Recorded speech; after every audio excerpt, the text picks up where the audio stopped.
우리는 그리스도인으로서 때를 분별할 줄 아는 지혜를 가져야 합니다. 특히 지금 우리가 살아가고 있는 때는 어떤 때입니까? 1절 말씀을 보십시오. 너는 이것을 알라 말세에 고통하는 때가 이르러 말씀합니다. 자, 바울도 디모데에게 때에 대해서 알 것을 권면하고 있습니다. 바울은 당시를 가리켜서 말세 이렇게 표현하고 있습니다. 자, 이 말세라고 하는 것은 언제를 의미하는 것일까요? 이 말세는요, 예수님의 초림으로부터 시작해서 예수님의 재림이 있기까지의 시간을 가리켜서 말세다 그렇게 이야기합니다. 그러니까 이미 바울 당시에도 말세는 시작된 것이고요. 우리도 역시 말세의 때를 살아가고 있습니다. 지금 우리가 살아가고 있는 이 시대는 정말로 주님 오실 때가 다 됐다라고 하는 의미를 가지고 말세지말, 말세 중에서도 마지막 때다 그렇게 이야기를 하죠. 자, 이런 말세의 시대의 특징이 무엇입니까? 자, 이때에는 사람들이 고통하는 때다 그렇게 말씀하고 있습니다. 즉 마지막 때를 살아가고 있는 사람들은 평안하고 고요한 삶을 살지 못한다라고 하는 것이죠. 그러니까 여러 가지 이유로 인해서 나름대로 고통을 경험하면서 살아가고 있다는 것입니다. 사람들이 사는 이야기들을 이렇게 들어보면 그분들의 삶 속에 정말 수없이 많은 고통이 있구나 하는 것을 우리가 알 수 있죠. 자, 그 이유가 뭡니까? 자, 그 이유는요. 근본적으로 우리 인간이 가지고 있는 이 죄악된 본성 때문에 사람들은 삶 속에서 그 많은 고통을 경험하면서 살아가고 있다라고 하는 것이죠. 자, 그렇다면 말세에 고통하는 때의 특징이 무엇이겠습니까? 2절을 다시 보십시오. 사람들이 자기를 사랑하며 돈을 사랑하며 자랑하며 교만하며 비방하며 부모를 거역하며 감사하지 아니하며 거룩하지 아니하며 이렇게 이야기합니다. 자, 말세의 때를 살아가는 사람들에게서 나타나는 가장 첫 번째 특징은 자기 사랑이라는 겁니다. 이기적인 자기 사랑이죠. 이 시대 사람들은 끔찍할 정도로 자기 자신을 사랑합니다. 죄의 본질은 이 이기적인 자기 사랑과 자기 중심성이다 이렇게 말할 수 있습니다. 그러니까 지나칠 정도로 자기를 사랑하기 때문에 다른 사람은 안중에도 없습니다. 그러니까 이후에 나오는 것이다라고 하는 것들이 있지만 이것이 바로 이런 자기 사랑에서부터 비롯된 것이다라고 하는 것을 우리가 알 수 있다라고 하는 것이죠. 자, 그래서 올바른 신앙이라고 하는 것은요, 이런 이기적인 자기 사랑을 넘어서 이타적인 사랑을 실천하는 것이다. 그렇게 말할 수 있습니다. 율법사가 예수님께 와서 가장 큰 계명이 무엇입니까? 이렇게 질문하지 않습니까? 그때 예수님께서 어떻게 대답하십니까? 마태복음 22장 37절부터 40절 말씀에 보면 예수님께서 마음과 목숨과 뜻을 다해서 하나님을 사랑하고 또 내 이웃을 내 자신과 같이 사랑하라 그렇게 말씀하셨습니다. 즉 신앙인인 우리가 실천해야 하는 가장 중요한 사랑은 하나님 사랑과 이웃 사랑이다 하는 것이죠. 죄악된 본성을 가지고 오로지 자기 자신만 사랑하는 우리를 향해서 타인을 나 자신처럼 사랑하는 이타적인 사랑을 실천하라 이렇게 말씀하신 것입니다. 그리고 더 나아가서 절대 타자이신 하나님을 사랑하기 위해서 자신의 생명까지도 내놓을 수 있는 것, 이것을 가리켜서 가장 위대한 신앙이다 이렇게 말씀하신 겁니다. 우리는 모든 죄악의 뿌리가 바로 이 자기 사랑에 있다라고 하는 것을 알아야 되고요. 자기 사랑을 넘어서 이타적인 사랑을 실천하는 그리스도인들이 되어야 하겠습니다. 자, 바울은 이 이기적인 자기 사랑에서부터 파생한 여러 가지 타락한 사람들의 모습에 대해서 오늘 본문을 통해서 언급하고 있습니다. 자, 무엇보다 돈을 사랑하는 현대인들의 모습을 지적하고 있죠.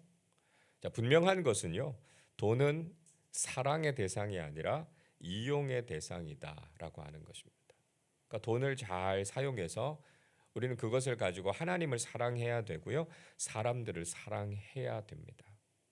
그러나 우리가 돈을 지나치게 사랑한 나머지 돈 때문에 사람들을 해치기도 하고요. 돈 때문에 신앙을 등지기도 한다라고 하는 것이 문제라는 것이죠. 디모데전서 6장 10절이 이렇게 말씀합니다.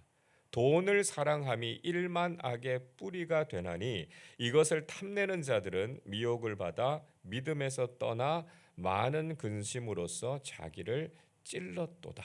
이렇게 말씀하고 있습니다. 그러니까 돈 그 자체가 문제가 아니라는 거예요. 돈을 사랑하는 우리의 마음이 문제라는 거죠.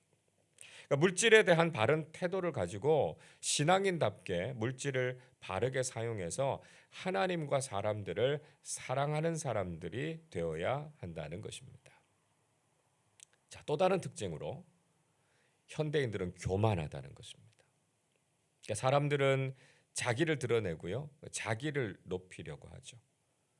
그래서 다른 사람들을 함부로 무시하고 비난하기가 일쑤입니다. 심지어는 하나님께 돌려야 할 영광마저도 가로채 버리기도 한다라고 하는 것이죠. 그래서 우리 신앙인들에게 또 하나 요구되는 아주 중요한 태도는 겸손함입니다. 베드로전서 5장 6절 이렇게 말씀합니다. 그러므로 하나님의 능하신 손 아래에서 겸손하라. 때가 되면 너희를 높이시리라 말씀합니다. 자, 베드로 사도가요, 하나님께서 교만한 자들은 대적하시고 겸손한 자에게는 은혜를 주신다 그렇게 말씀하죠. 그래서 우리가 하나님 앞에서 우리 자신을 겸손하게 낮추면 하나님께서 우리를 높여주신다 그렇게 말씀하고 있습니다. 그래서 우리는 세상 사람들처럼 교만할 것이 아니라 겸손한 모습으로 살아야 되는구나 하는 것을 깨닫게 되는 것이죠. 자, 그 이외에도 오늘 본문에 여러 가지 특징들이 나오죠. 자, 한 가지만 더 살펴보도록 하겠습니다. 우리 5절 말씀을 같이 읽겠습니다. 경건의 모양은 있으나 경건의 능력은 부인하니 이 같은 자들에게서 내가 돌아서라. 자, 특히 이 말씀은 신앙인인 우리가 깊이 생각해 봐야 될 말씀입니다.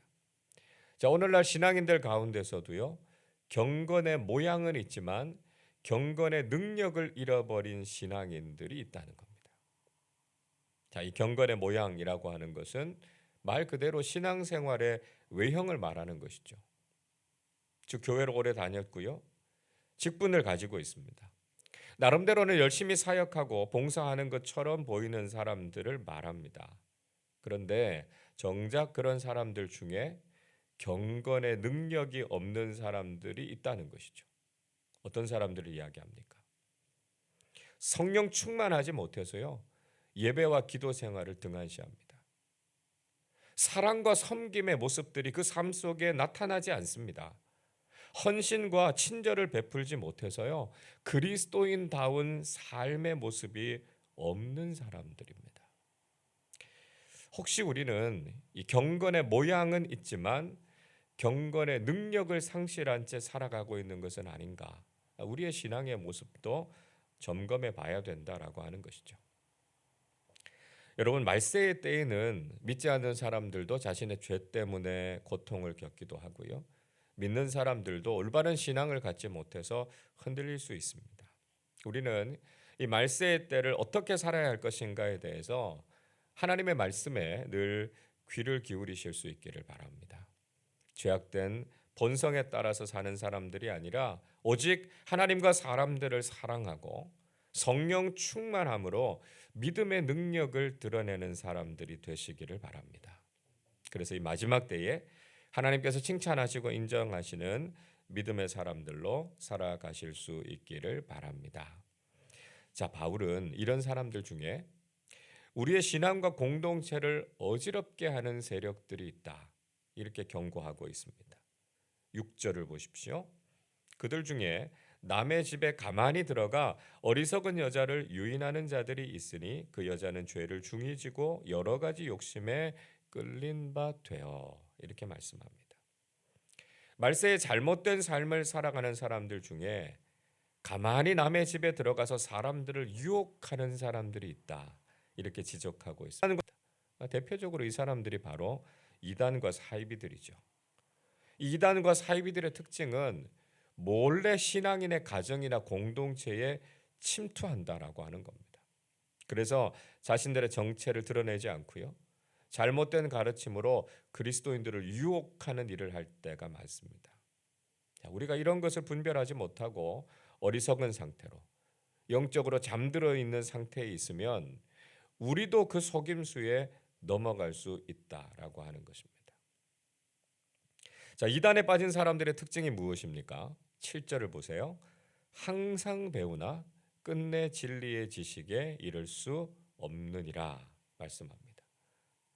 그들은 열심히 이단의 교리를 배우지만 결국은 진리를 깨닫지 못합니다. 여러분, 이단에 빠진 사람들이 얼마나 열심히 성경 공부하는지 여러분 아시죠? 그러니까 적어도 우리는 그들이 이 성경을 공부하는 열정만큼은 우리가 좀 배워야 된다. 저는 그런 생각을 합니다. 자, 그러나 문제는 무엇입니까?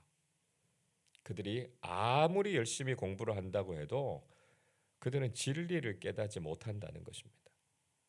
왜냐하면 그들은 진리의 영이신 성령님의 인도하심을 받지 못하고요. 거짓과 속임수를 일삼는 마귀를 따라가기 때문입니다. 8절의 말씀에 보면 과거에 얀네와 얌브레라고 하는 사람이 모세를 대적했다 이렇게 말씀하고 있습니다. 이 얀네와 얌브레라고 하는 사람은 모세를 대적했던 애굽의 술사들이다 이렇게 알려져 있습니다. 자, 그들이 모세를 대적한 것 같이 이단들도 진리의 편에 서지 않고요. 진리를 대적하는 사람들이다라고 하는 것이죠. 그래서 9절 말씀 보면 결국 그들은 진리를 알지 못하고 자신들의 어리석음이 드러나서 부끄러움을 당하게 될 것이다. 이렇게 말씀하고 있습니다.